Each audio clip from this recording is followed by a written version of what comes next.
စစ်သားအသစ်တွေကိုလေ့ကျင့်ပေးနေတဲ့ကွင်းပင်တစ်ခုမှာစတင်ထားပါတယ်စစ်ဗိုလ်ချုပ်ကြီးကစစ်သားတွေရဲ့တပ်တီကိုစမ်းသပ်ချင်တာကြောင့်ဘုံလာပြီးလို့អော်ပြီးစစ်သားတွေကြားထဲကိုလက်ဖိတ်ပုံတစ်လုံးပစ်ချလိုက်ပါတော့တယ်တခြားစစ်သားတွေအားလုံးအလန်တကြားထွက်ပြေးသွားကြပြီမဲ့ခန္ဓာကိုတေးသေးလေးနဲ့စတီဖ်ကတော့ဘေးကလူတွေကိုကာကွယ်ဖို့အတွက်အသက်ကိုပဒါနာမထားပဲဘုံဘော်ကိုခန္ဓာကိုယ်နဲ့မှောက်ချလိုက်ပါတော့တယ်တကယ်တော့ဒါဟာအစ်စ်မဟုတ်တဲ့စမ်းသပ်မှုတစ်ခုဖြစ်ပြီးစတီဖ်ရဲ့မယုံနိုင်စရာကောင်းတဲ့စိတ်ဓာတ်ကိုစစ်ဗိုလ်ချုပ်ကြီးကသဘောကျသွားခဲ့ပါတယ်နောက်ထပ်စမ်းသပ်မှုတစ်ခုမှာတော့ချောစီရီထုတ်ထားတဲ့အလန်တိုင်ထိတ်ကအလန်ကိုယူခိုင်းတာပါ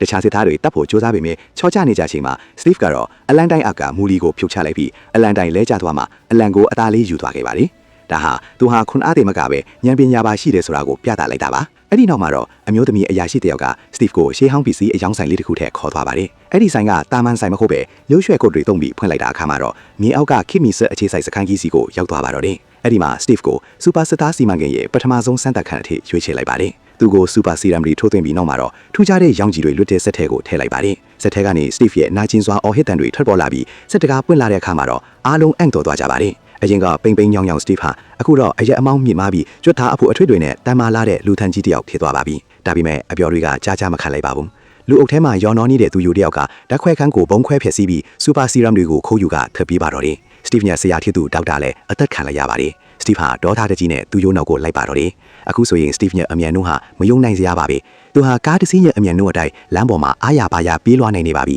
သူယောကကားကိုဆွန်ခွားပြီးပင်လယ်ထဲကရေငုပ်စင်ပေါ်နဲ့ထွက်ပြေးကိုကြိုးစားပေမဲ့စတီဖ်ကတော့လက်မလျှော့ပါဘူးရေထဲကိုလိုက်ငုပ်ပြီးရေငုပ်စင်ပေါ်ရဲ့မန်းကိုလက်ဖလားနဲ့ထိုးခွဲကသူယောကိုကမ်းပေါ်ဆွဲတင်ဖမ်းဆီးနိုင်ခဲ့ပါတယ်ဒါဟာကဘာကျော်စူပါဟီးရိုးကြီးကက်ပတင်အမေရိကစတင်မွေးခွားလာတဲ့အခိုက်အတန့်ပဲဖြစ်ပါတော့တယ်